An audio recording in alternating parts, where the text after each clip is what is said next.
नमस्कार, स्वागत है आपका और मैं हूं आपके साथ लता। बड़ी खबर आपको बता रहे हैं, जहां अमित शाह के सहकारी मंत्रालय संभालते ही बड़ी शरद पवार की मुश्किलें, क्योंकि अब एक बार फिर से शरद पवार ने दोहराया बैंकिंग विनियमन अधिनियम में संशोधन का राग। जी हां, अब कानून में संशोधन को लेकर पीएम नरेंद्र मोदी से मुलाकात करेंगे शरद पवार। तो साफ तौर पर जाहिर है कि अमित शाह के सहकारी मंत्रालय संभालते ही शरद पवार की मुश्किलें बढ़ती हुई दिखाई पड़ रही है। जी हां, एक बार फिर से एनसीपी चीफ शरद पवार की मुश्किलें और बौखलाहट साफ तौर पर सामने आती हुई दिखाई पड़ रही है, और यही बड़ी वजह है कि अब एक बार फिर से बैंकिंग विनियमन अधिनियम को लेकर, इस कानून में संशोधन कराने को लेकर एनसीपी प्रमुख पीएम नरेंद्र मोदी से मुलाकात करने वाले हैं। जी हां, जिस तरीके से लगातार हमने भी आपको तमाम रिपोर्ट्स दिखाई हैं कि कैसे सहकारिता मंत्रालय बनने के बाद देश के गृह मंत्री अमित शाह को इसकी जिम्मेदारी दी गई थी, और जिस तरीके से लगातार महाराष्ट्र में सहकारी बैंकों के जो हालात बने हुए हैं, किस तरीके से एक के बाद एक बड़े घोटाले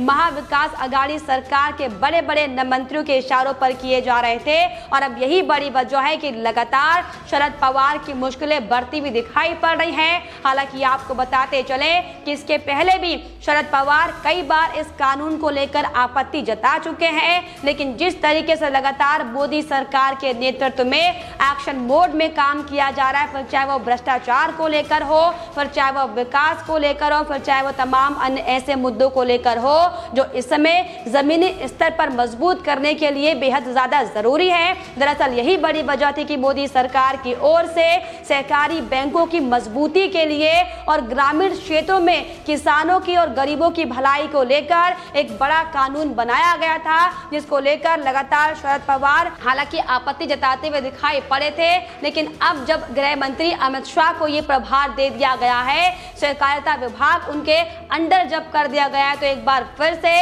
अब शरद पवार की मुसीबतें बढ़ने लगी है, और यही बड़ी वजह है कि एक बार फिर से अब इस कानून में संशोधन करने को लेकर शरद पवार पीएम नरेंद्र मोदी से मुलाकात करने वाले हैं। जी हां, हालांकि आपको बता दें कि केंद्र सरकार की ओर से लागू किए गए नए कानून के हिसाब से आरबीआई लगातार सहकारी बैंकों की निगरानी कर रहा है, और यही बड़ी वजह है कि लगातार छटपटाहट में शरद पवार दिखाई पड़ रहे हैं, क्योंकि हाल ही में भारतीय रिजर्व बैंक ने पुणे डिस्ट्रिक्ट सेंट्रल बैंक के 22 करोड़ 25 लाख के पुराने नोटों को भी बदलने से इनकार कर दिया है। और आपको बता दें कि इस बैंक के निदेशक कोई और नहीं बल्कि महाराष्ट्र के उप निदेशक हैं डिप्टी सीएम अजित पवार और एचएम दिलीप वालसे पाटिल हैं। जी हाँ, यही बड़ी वजह है कि लगातार अब शरद पवार की मुश्किलें बढ़ती हुई दिखाई पड़ रही, क्योंकि हाल ही में हमने आपको दिखाया था कि कैसे डिप्टी सीएम पर भी ईडी का शिकंजा कसा था, और कैसे 67 करोड़ से ज्यादा की संपत्ति को उनके जब्त किया गया था।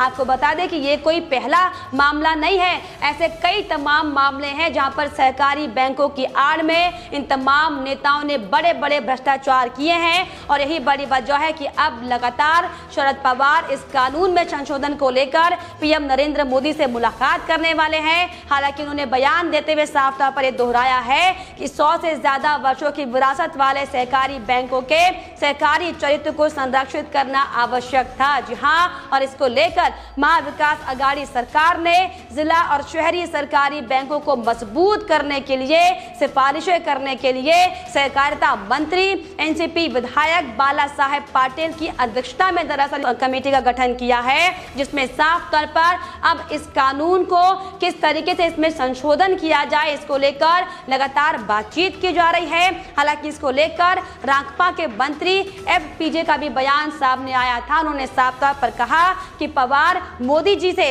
ये दलील के साथ मिलेंगे कि सहकारी बैंकिंग क्षेत्र का अस्तित्व महत्वपूर्ण है, और इसे निजी बैंकों को अधिक अधिकार देकर खतरे में नहीं डालना जाना चाहिए। लेकिन आपको बता दें कि दरअसल 1500 से ज्यादा सहकारी बैंक देश में है, जिसमें 1/3 जो बैंक है वो महाराष्ट्र में है, जो कि साफ तौर पर शरद पवार के नियंत्रण में काम करते हैं। और यही बड़ी वजह है कि अब लगातार शरद पवार की मुश्किलें बढ़ती हुई यहाँ पे दिखाई पड़ रही है। जी हाँ, जिस तरीके से हम सबको पता है कि कैसे लगातार कोऑपरेटिव में धांधली और अव्यवस्थाओं को लेकर केंद्र सरकार की ओर से आरबीआई को सहकारी बैंकों की निगरानी सहित तमाम कई कानून यहाँ पर इसमें लागू किए गए थे। हमने आपको बताया कि शरद पवार ने कई बार आपत्ति हालांकि जताई आई है। इसके पहले भी कई बार वो पीएम नरेंद्र मोदी को पत्र इस विषय में लिख चुके हैं और यही बड़ी वजह है कि अब अमित शाह के इस मंत्रालय को संभालने के बाद शरद पवार की मुश्किलें लगातार बढ़ती हुई दिखाई पड़ रही है। जी हाँ, दरअसल आपको बता दें कि इन सहकारी बैंकों में बड़ी मात्रा में काफी संख्या में रांकपा यानी कि एनसीपी नेताओं का नियंत्रण है और इसीलिए अब ये नया कानून उन्हें आरबीआई के सीधे नियमन के दायरे में लाता है, जिससे उनकी जवाबदेही बढ़ेगी और उन्हें जांच के दायरे में लाया जाएगा। और यही बड़ी वजह है कि लगातार बौखलाहट साफ तौर पर इन तमाम एनसीपी नेताओं की सामने आ रही है। और इसी कड़ी में आपको बता दें कि एनसीपी नेता नवाब मलिक का भी बयान साफ तौर पर सामने आया है, जिसमें उन्होंने साफ तौर पर बयान देते हुए कहा है कि केंद्र बैंकिंग विनियमन अधिनियम 1949 में बदलाव के माध्यम से सहकारी बैंकिंग क्षेत्र को कमजोर करने की कोशिश कर रहा है और रांकपा इस खेल को रोक देगी। जी हाँ, मलिक ने यह भी साफ तौर पर कहा कि पवार ने सहकारी बैंकों को बढ़ावा देने का काम किया था, लेकिन केंद्र सरकार अब इसके अधिकार छीन रही है और इसके बजाय निजी बैंकों को शक्तिशाली बनाने का काम किया जा रहा है। लेकिन आपको बता दें कि किस तरीके से सरकारी बैंकों में एक के बाद एक तमाम घोटाले की खबरें आई थी और यही बड़ी वजह थी। दरअसल ये लगातार पीएम नरेंद्र मोदी का ये लक्ष्य रखा गया है कि हर एक सरकारी क्षेत्र को प्राइवेट करना है, क्योंकि जिस तरीके से प्राइवेट क्षेत्रों में काम किया जाता है, अगर वैसे सरकारी क्षेत्रों में काम किया जाता तो हो सकता था कि घोटाले की खबरें कम सामने आती, धांधले की खबरें कम सामने आती। लेकिन जिस तरीके से महाराष्ट्र में 1/3 जो सहकारी बैंक है वो सिर्फ और सिर्फ एनसीपी के अंडर में काम कर रहे हैं, शरद पवार और अजीत पवार के निगरानी में वहां पर काम किया जाता है। यही बड़ी वजह है कि एक के बाद एक बड़े घोटाले साफ तौर पर सामने आए हैं और इसीलिए अभी हाल ही में अजीत पवार के बैंक घोटाले को लेकर भी अजीत पवार से जुड़ी 65,000 से ज्यादा उनकी संपत्ति को जब्त किया गया था, जिसमें आपको बता दें कि कोरे गांव के चिमन गांव की स्थित चीनी मिल की जमीन, इमारत, प्लांट और कई मशीनें इसमें शामिल थी। दरअसल आपको याद होगा कि 2010 में शुगर मिल की शुरुआत की गई थी, लेकिन हालांकि घाटे में आने के बाद महाराष्ट्र राज्य सहकारी बैंक की ओर से इसकी नीलामी की गई थी,